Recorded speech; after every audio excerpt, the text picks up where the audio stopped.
Hey everyone, bonsoir tout le monde. Welcome to Wine and Real Estate. Hello everybody. Cheers. Cheers. So Remembrance Day today, so a very important day in Canadian history and well, worldwide history. And that's why we're wearing our poppies. Yes. And today we're going to be talking with a very exciting guest, Edna Keep, who does large multi-family buildings and in joint ventures. So I'm really looking forward to chatting with her and learning about what she does. And for me, it's day 3 of retirement from my 9-to-5 job. It's not a true retirement, of course. I'm working probably more than I was or just as much. But what's nice about it is because of real estate, I'm able to focus on projects that we care about. And we're able to build wealth for our family and build our future. And we're going to have lots more in the works. So I'm hoping in the next few weeks to start a Wednesday afternoon show on Facebook Live. And hopefully you enjoy this content as well. So we'll continue with our great guests. And there's Edna. So yeah, welcome to Wine and Real Estate. Very excited to have this discussion. We have our wine. I hope you have yours. A Shiraz. So just going to wait for Edna to come on. Yes. Join us on the live. So it's so much fun talking to all these great guests we've had in the past 2 months now. Maybe we've been doing this. Exciting content and it's great. And all in the comfort of our own home. Hi, Edna.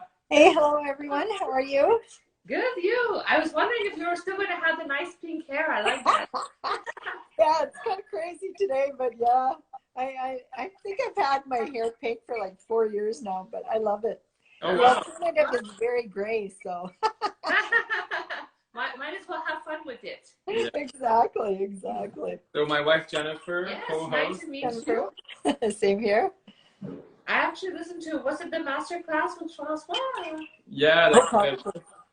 Yeah, did you enjoy that? Very much forward to hearing what you have to say about wine and about real estate. I brought my favorite kind to share with you guys. Nice. What is it that you're drinking? It is, it's called 7 Deadly Zins, and it's a red Zinfandel, and it's just superb. I really, that's about the only kind of wine I even drink anymore. You know, I found one that I just love, and nothing else seems to match with it. A few years back, we had joined a wine club locally, and we were getting wines from all over the world brought into the wine store. And so we were a member probably for 3 years, but you know, they'd have red and white and champagne and everything, and they'd have different wine tastings at their restaurant. And you know, after a while, I just didn't enjoy any of them. I did, but once I found this one, it's the only one I ever wanted to drink. Oh, really? Wow, that's interesting. It's a red wine, a red Zinfandel. Yeah, red Zinfandel. Yeah. So we're drinking a red Shiraz. Yeah, Shiraz. Yeah, Shiraz. I guess it's only red. I don't know. Yeah. Nah. It only comes red. Cool. Great. So we have some people joining us. Karina. Hi, Karina. Yes. So, do you know something, a little unknown fact about wine that you'd like to share? You know what? I know probably a little known fact that has to do with processing wine. So a friend of mine is, she's not allergic to wine, but she's developed kind of a sensitivity to it as she's gotten older. And I found this filter on Amazon that apparently you can swish through your wine. It does not change the flavor, but it takes out a lot of the... Sulfites? Say that again? The sulfites? I think it's the sulfites. It's whatever it is that seems to bother most people. Yeah. And she's now ordered some of it. So I don't know if she's tried it yet, but I was telling her about it because I thought, well, that's really interesting because it seems like a lot of people, as they get older, they get sensitivities to different stuff. Sometimes people, even when they're young, do.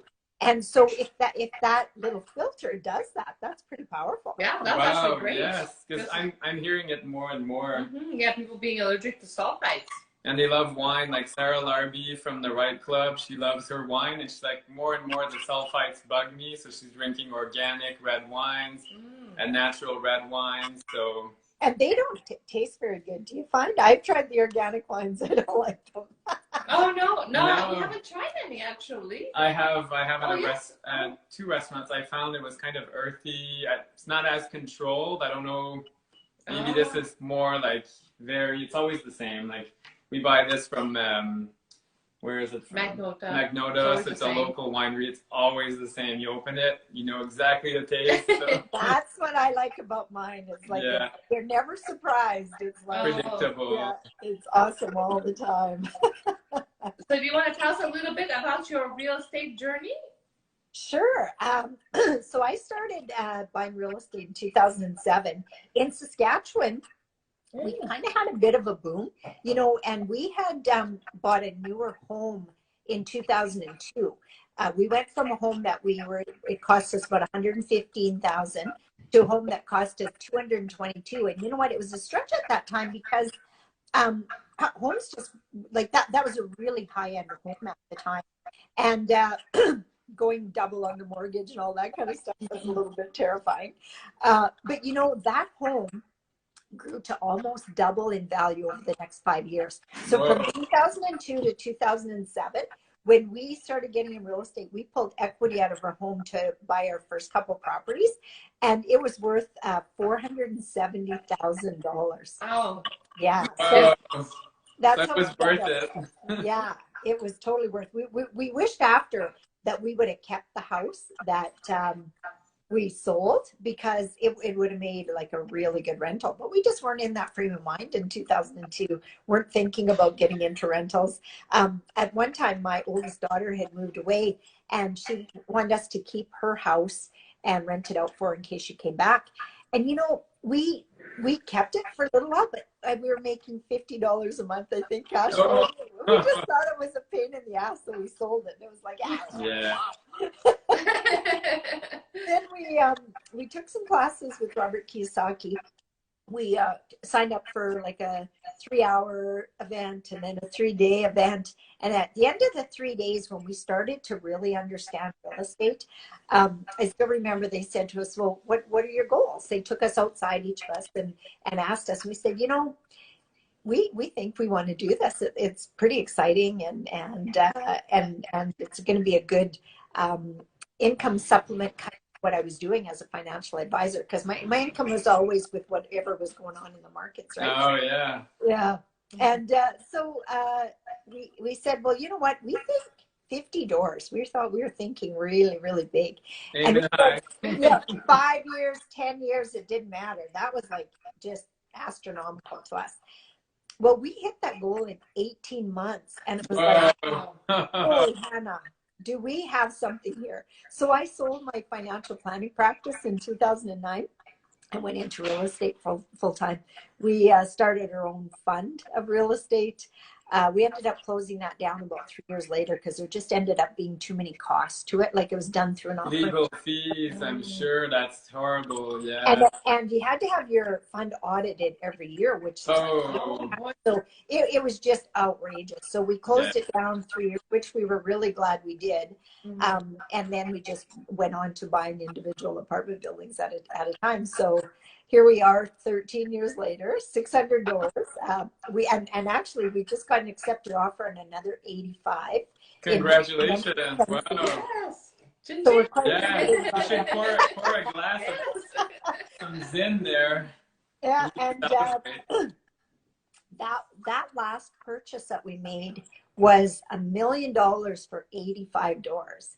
Like it's very run down, and we're making it for workforce housing.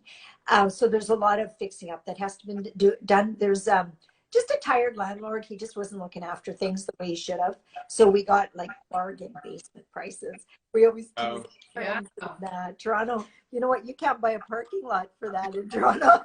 No. $1 million for 85 units. Where do I sign up? Yeah. You call Edna. Yeah, call Edna, exactly. Wow. Oh my goodness! Wow. $1 million. That's amazing. Like Ottawa, what would you get? You'd get 2 townhomes. Wow, you could get a duplex. Yeah. Yeah. Depending on the location. Yeah. Yeah, exactly. Some taxes are going for up to 1.5 million in Ottawa, depending on location. Yeah. That's crazy, isn't it? Yeah, it is So quite crazy. no cash flow, obviously. So you with 85 units, even if you put $1 million in repairs, I'm sure you could cash flow. So Exactly, you will. And they'll be worth a lot more. Like the last one, which we're almost done, our plan with that, we paid about 20 a door, put about between 10 and 15 into each unit. So that brings it up to about 35 cost.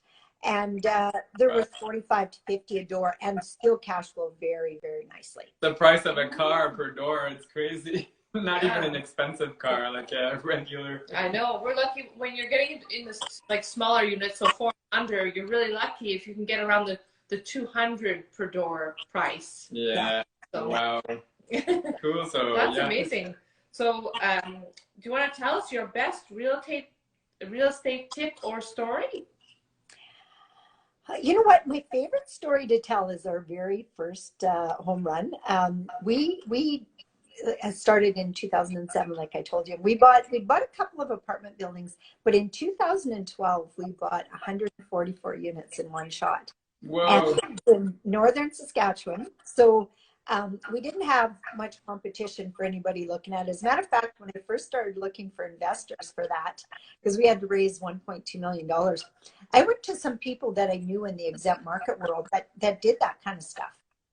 Like Dominic Mandato, and there's a few other guys. I don't know if you recognize the name, but they already had started almost their own funds.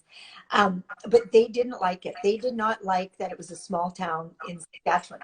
Yeah, the fundamentals, they probably kind of went, oh, there's no potential. And yeah, they like the big cities. And you know what? When we started too, we were, kind of told to stay away from the smaller areas because of there's challenges with it. But I'm actually from northern Saskatchewan, not as north as L'Orange, but in Meadow Lake. And I knew that this little town was like the gateway to the north. There's not a lot of home building going on there because there's not a lot of values, but there's lots of people, and I'm saying lots, like it's population about 3,000 people. But there's lots of people that want to rent there, because there's lots of work up in those areas. So yeah, we bought 144 doors at around 40,000 a door. And in 36 months, we were able to refinance it out and pay all our investors back, all their initial deposit. And my managing partner and I each took a $400,000 payday out of that. nice. And we got a $75,000 acquisition fee. So you know what?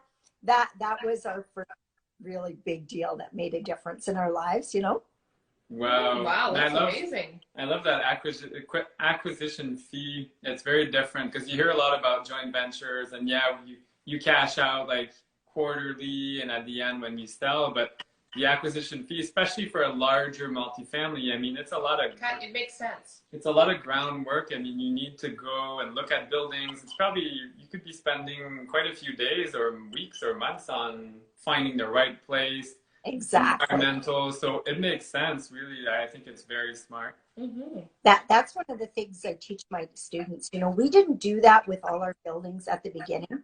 We took higher ownership positions and stuff like that. But then after a while, it really started to affect our cash flow because sometimes, you spend all the money on due diligence and then you can't close the deal because it doesn't turn out as good as you thought. And you've got all those costs and they're just a wipe out unless you can get an acquisition fee here. Yeah. So that's one of the major things I teach my students is you got to pay. It's that old adage, you got to pay yourself first so you can keep the lights on, right? I can hear the financial advisor there. Yes. That's how you put money away, which we never listened to that one, but we should. Yeah, exactly. And that was one of our favorite deals. We still are you always? Oh, okay. Sorry, I think you kind of cut there. But you mentioned Saskatchewan. Is that only where you invest? No, we've invested in different places, Manitoba, Alberta, and Saskatchewan primarily. We had bought apartment buildings in the U.S. in the past. We actually bought one in an auction one time with a credit card, $225,000, a 24 unit. But you know, we had managing partners there that were pretty new, and although they lived there and felt like it was a good market, it was not. It was we found out after, like, there had been people killed in this building and all this stuff. So we ended up getting out of it fairly soon. One of our partners stayed on for a few more years with it. And I'm not even sure, they might still own it. We don't stay in touch with them anymore. But yeah, that was one that we didn't think worked out very good. Oh, wow. That's kind of scary. Yeah. But and you also say you invested in small towns. Are you focusing on small towns, or do you kind of go? You know, we just kind of go where the deals are. But you know what? We're not scared of small towns anymore. We bought 40 units or 38 units in my hometown, which is Nettle Lake, which is northern Saskatchewan, about 6 hours from where we live. A year and a half ago, or 2.5 years ago. Gosh, it's well, I can't remember. Anyway, we got a good deal. We got a good vendor take back on that, like 10% vendor take back.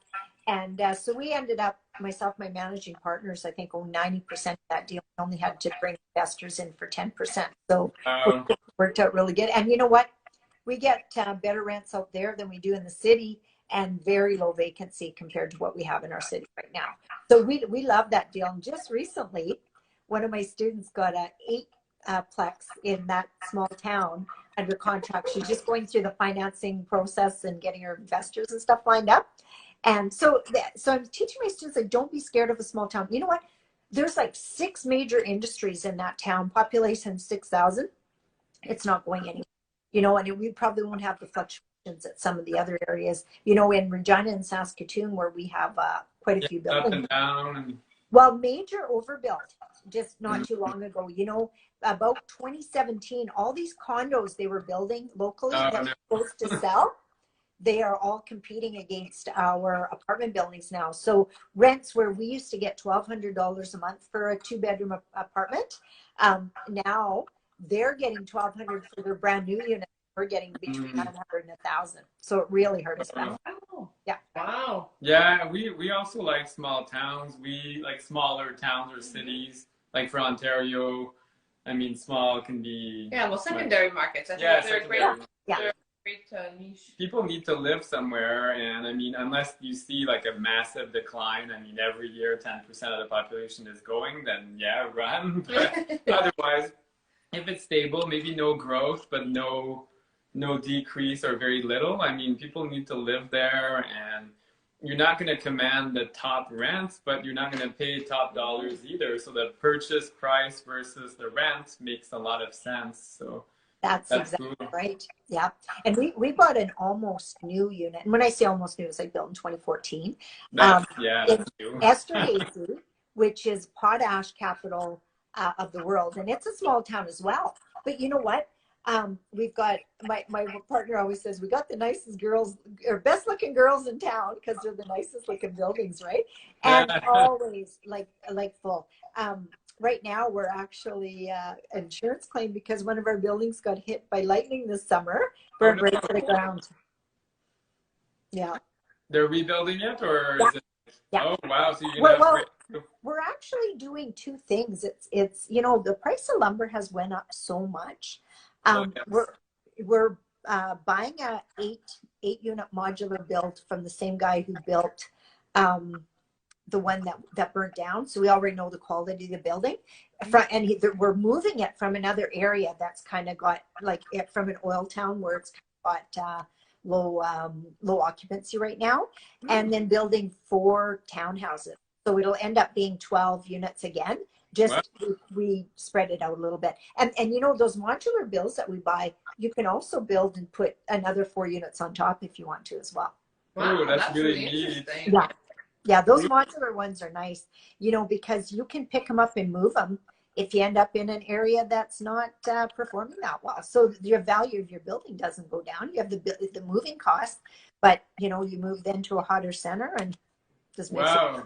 So municipalities accept that. I don't know, like here, how well that's perceived. Unfortunately, anything mobile in Ontario, it's got like a major stigma and cities are Well, away, but these are very well built. Like the thickness of the walls are double thickness because they modular build them and then bring them in site and put it back together. wow. Oh, wow. We're building a brand new one like that right now in Alberta.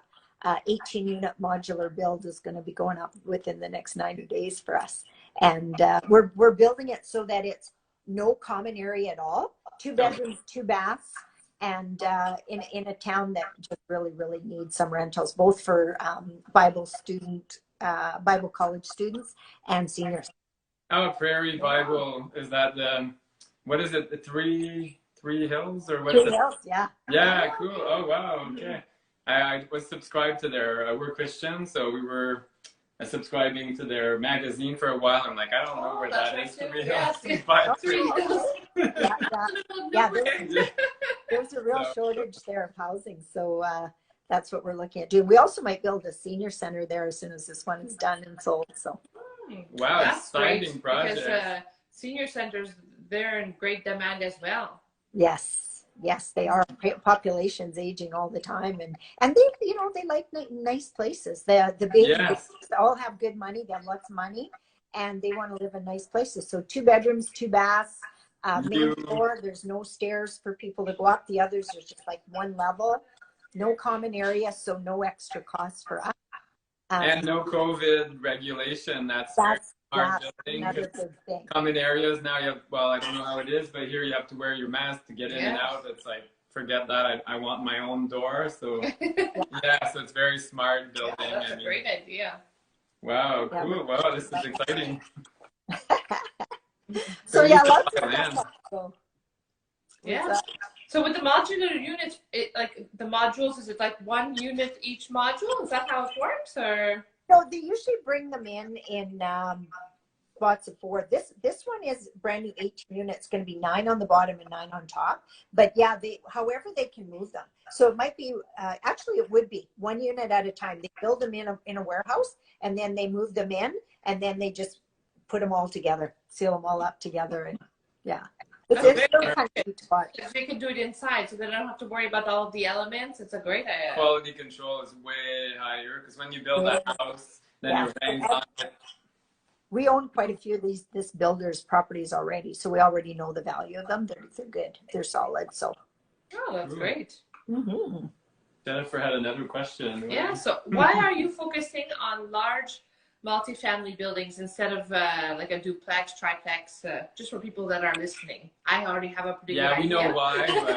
But... Okay, so you know what? The reason we got into multifamily, we couldn't get any more mortgages. And back when we started, we were able to get 15 doors in our name before they cut us off. Wow. And nowadays that's almost unheard of. Like people 3 or 4, it doesn't matter how much money you have, you have the down payment or anything, it doesn't matter. So when we maxed out on mortgages, we then went on and bought 12 duplexes in a year. And I went, why wouldn't I just buy 1 apartment building? And so then we started moving. And you know what? There's no challenges with investing or with getting mortgages in apartment buildings. Lots of times when you're buying something larger like that, like you're building, one of my students just this year alone, he's added 40 doors to his portfolio, and 2 of the buildings, two of the 3 had a built-in equity, like appraised value of $200,000 more than paid for it. So I mean that increases your net worth a lot. So he's adding increased net worth $400,000 in 1 year. So when you have that kind of stuff going on, the lenders like you, because generally what they're looking for is, to say for an example, if you're buying $1 million building, they're looking at the net worth of whoever's buying it, whether it's you, an investor, or whoever, of $250,000. So 25% of whatever the mortgage is going to be. So maybe a $1.2 million building. So whatever the mortgage is going to be, and that's very doable in the larger units in real estate. So yeah, we're making some notes there. Yeah, 25% of mortgage, because I mean commercial, of course, we don't qualify, the building qualifies, but we've done a lot of inquiries and we've learned it's not quite true. So even like you said, even if you have the cash, even if I have the $250K, sometimes they don't care. They want to see more, like they want to see something else. So. Mm-hmm. Yeah, that's interesting. So if you had to start all over again, what would you do differently? I would start straight into multifamily. We've kept all the houses that we bought, Okay. but realizing now, you know, I teach my students, it's no harder to buy an apartment building than it is to buy a house. There's the same learning process. There's the same learning curve. You screen your tenants the same way. You're just dealing with a little bit larger dollars. So the biggest shift that we needed to make and that I teach my students is it's a mindset shift. It's just a different way of thinking. And honestly, it's no harder. I've had people argue with me saying, oh, yes, it is, Edna, I bought an apartment building. But once you know the process, it's no harder. You know, so there's a bit of a learning curve, but you know what? There's a learning curve whether you get into wholesaling, rent to own, lease options. Like there's a learning curve with every single one of those. The learning curve with apartment buildings is the same thing, but once you do it once, and I also tell my students, you can study till the cows come home, but there's nothing like actually making the offer and going through the whole process, buying the building that really locks it in and says, I get it. I understand it. So analyzing the areas that you're going into, analyzing the properties, looking at the good long-term benefits, and then be prepared to hold because that's where long-term wealth is built. And even though there's challenges sometimes, you have to be able to weather that. That's the other thing too. You know, being able to weather a storm, you know, like ours, we've had overbill situation in our city. So we're talking to the town city about reducing our taxes and all this kind of stuff to try to make up for it. So our expenses aren't so high. So, you know, there's always work involved to make your deal work. But you know what, it's worth it in the long run. Oh, that's so interesting.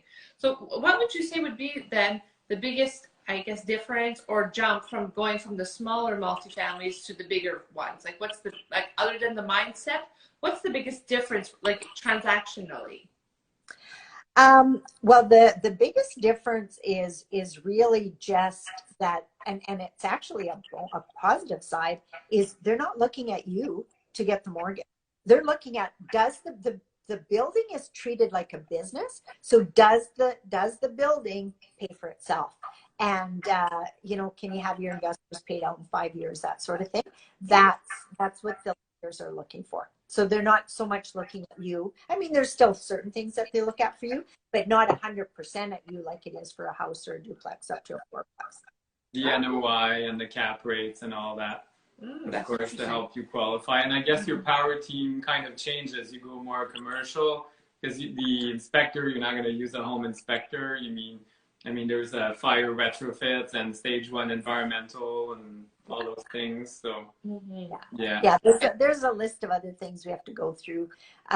Building condition report is what we call it, as opposed to an inspection, and it costs you more because they got to go through every single unit on the roof and the boiler system and all that kind of stuff. So the numbers get larger.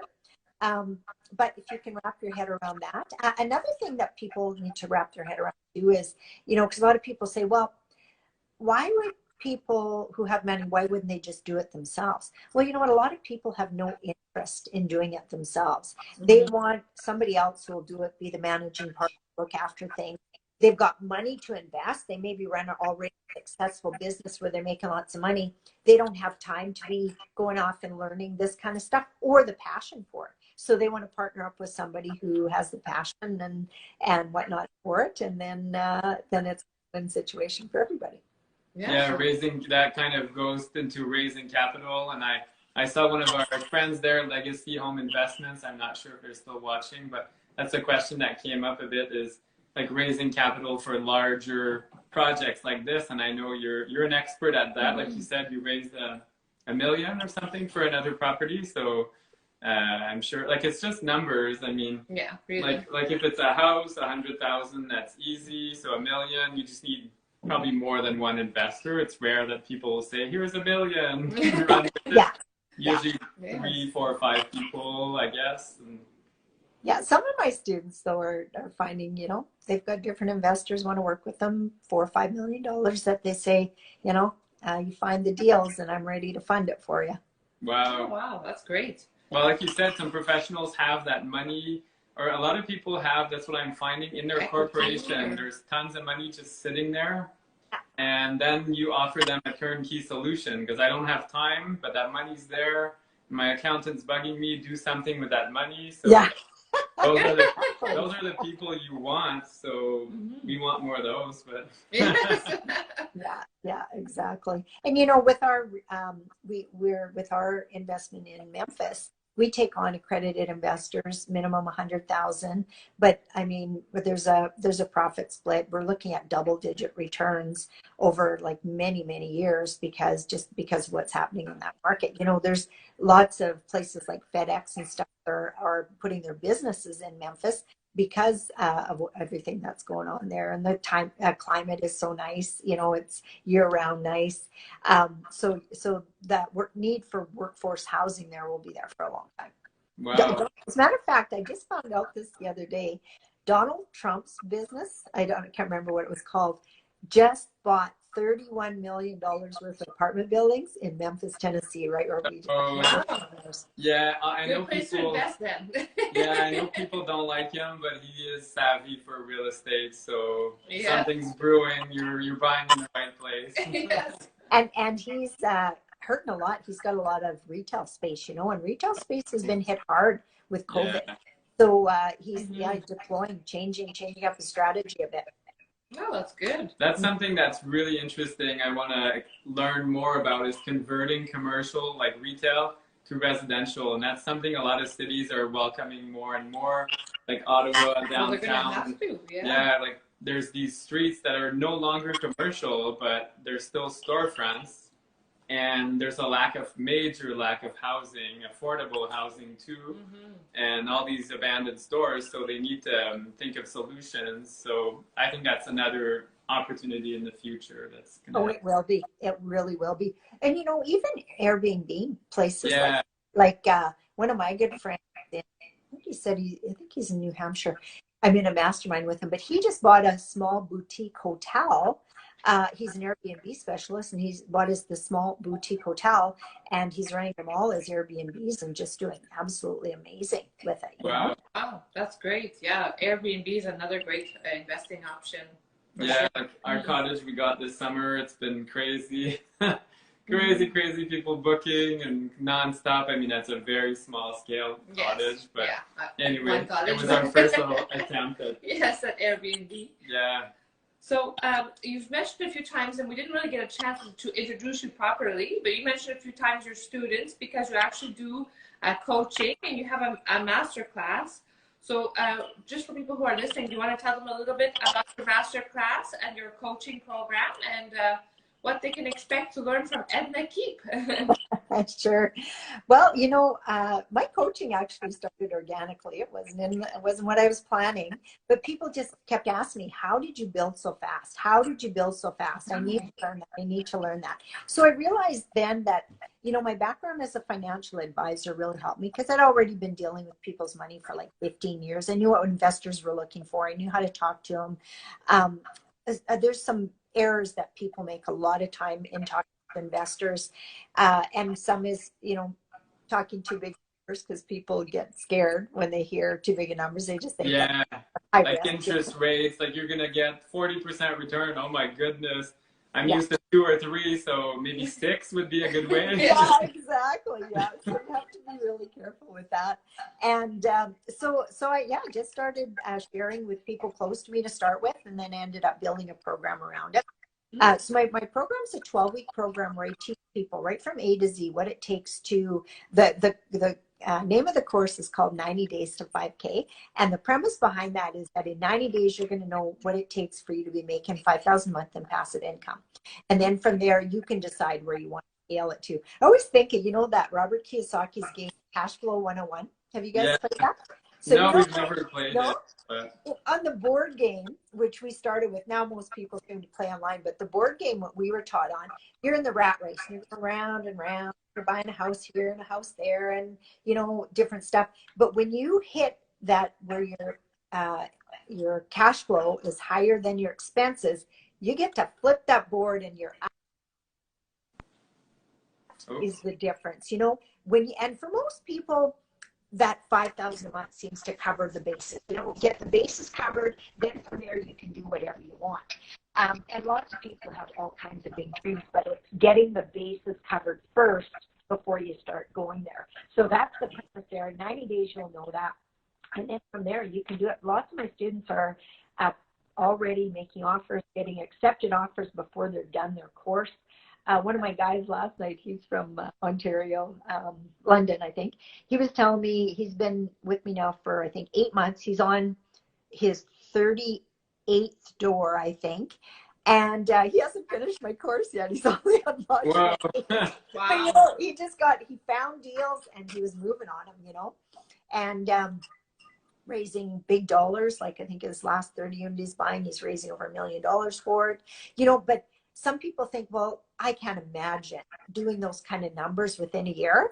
But with my group, it's routine. People are doing that within a year. I mean, not everybody. Some are, all they ever want is 112 unit because that's giving them, you know, $3,000-$4,000 a month in cash flow. That's all they want. They don't want any partners. They just want to do it themselves. But they want to know and understand how to do it, how to analyze it, how to get themselves a good deal so that it can pay for them long term. The masterclass or online training that I use to introduce people to me is kind of my story, because, you know, after you talk to like 1,000 people, you get tired of telling your own story. Yeah. So I kind of said when people are interested, if they think they're interested, I invite them to watch my masterclass. And I think I gave you guys the link for that. But Yeah, it was great. Yeah. So we feel like we know you now. Yeah. And then when I book from there, if I always tell people, if you're interested in pursuing more, reach out to me and book a strategy call and see if it's a fit for you. Then that way I don't have to tell my story and I can concentrate 100% on you and see if it's a fit. And if I think that I can help you go to where you want to go. And that's the strategy call. And of course, if they're not ready to take that leap with anything like that yet, I do lots of free stuff online. I do Mindset Mondays every Monday. And if you ever Google me and YouTube and Vimeo, I've like got thousands of videos. Mindset Monday every Monday and free coaching Friday every Friday. And because I think mindset is a really, really big thing, especially when you're going to scale, because there's challenges. And if you're not the person, you know, Jim Rohn, he always says, he has a saying that says, become a millionaire, not for the money, but for the person you'll become. And that is so true because you have to grow yourself to be able to handle those challenges. Yeah. Don't wish it were easier, wish you were better. That's another quote of Jim Rohn's. Oh, that's a good one. Yes. Don't wish I it. love that. And that comes with mastering your mindset. So I also have a course that I teach called Master Your Money Mindset. So for people who aren't ready to get into multifamily, I take them through the Master Your Money Mindset course first. And then from there, if they want to upgrade into the 90-day to 5K program, they'll know if they're ready. And I also have some students that they decide. Oops, we're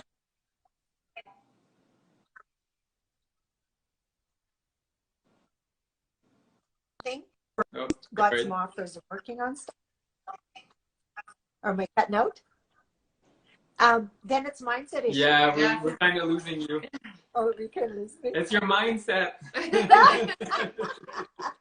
Bring the good internet. Yeah.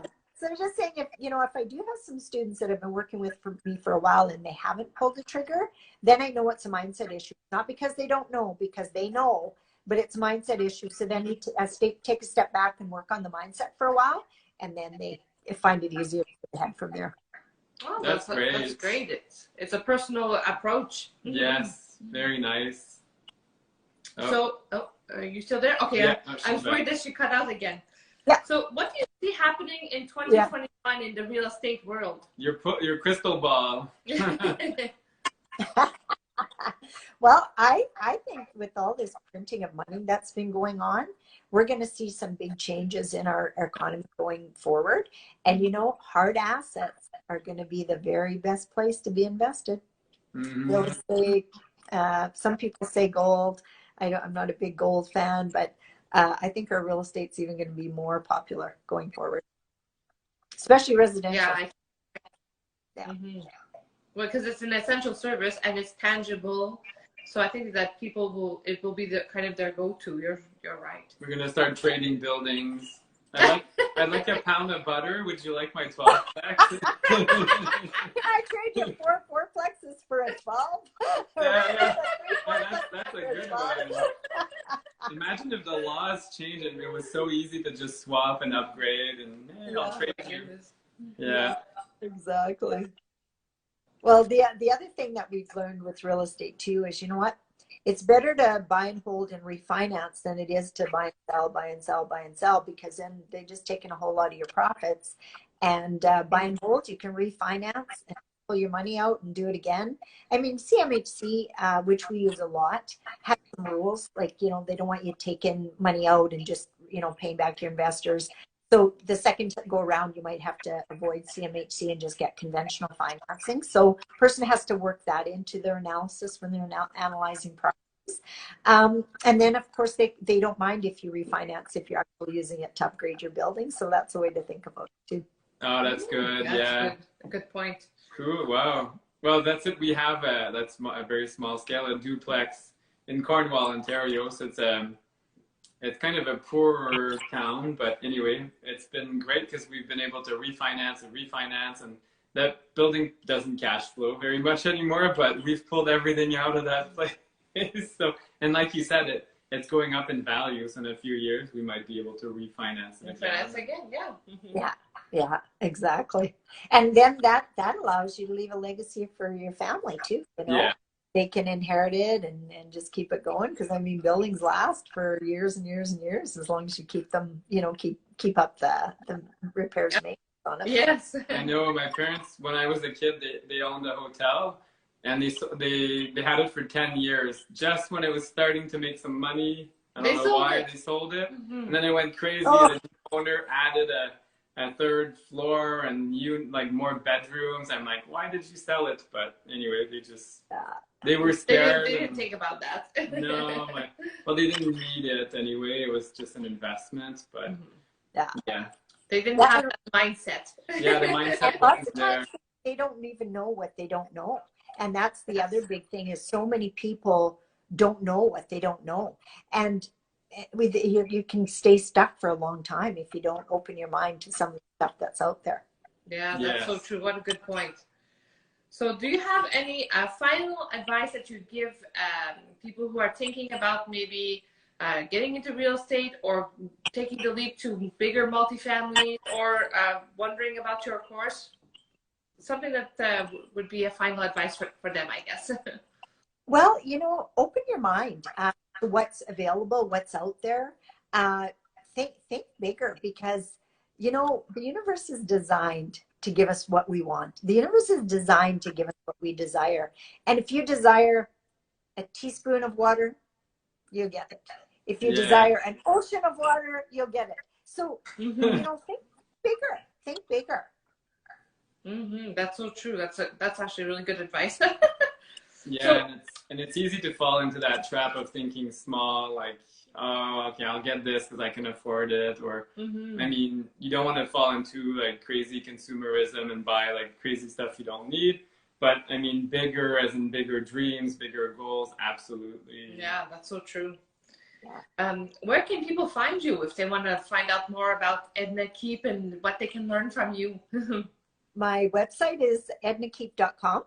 And my email address is edna@ednakeep.com. And my Facebook page is Coach Edna Keep.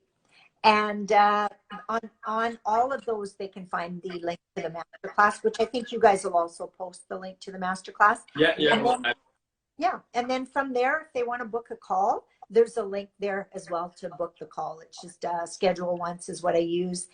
There's a little form that I get them to answer just based on how did you find me and where are you now? And then again, that just gives me a little bit of a head start, so then I can just jump right in and we'll spend half an hour together and see if it's something that I can help you with. Yeah, and I really recommend like joining a call with you or like other coaches. I've called Mandy Branham, the JV Queen, and she kicked my butt. It was great. So I'm sure you do the same as well. That's what a good coach will do for you. You know, our call was a little more polite, but I'm sure it could have gone like, hey, what are you doing with this? And then it's a wake-up call sometimes you need, and it just gets you started. So well, that's the whole point of having a coach, is because you kind of need to have someone kind of to push you a little bit. Like the mama bird, you need to fly.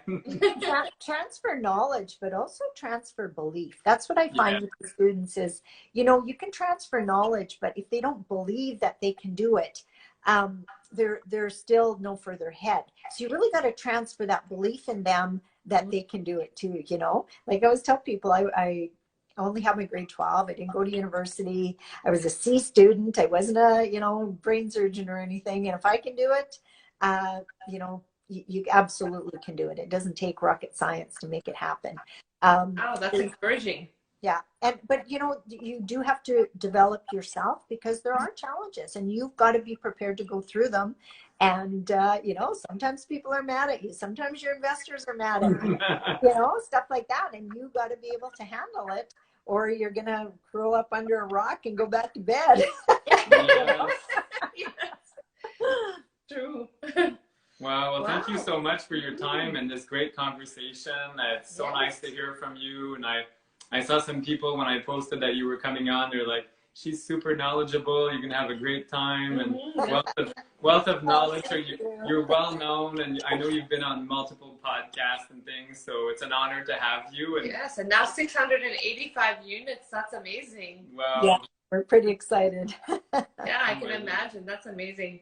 Well, thank you so much, Edna. And so if people want to find Edna, ednakeep.com, or Edna at ednakeep.com is her email, and Coach Edna Keep on Facebook. Yeah, we'll post the links in this video. Yes. So it's nice. I hope you enjoyed being live on Instagram. I did, my first time. You guys broke me in. This is awesome. Yeah. Great. Yeah, we did it first.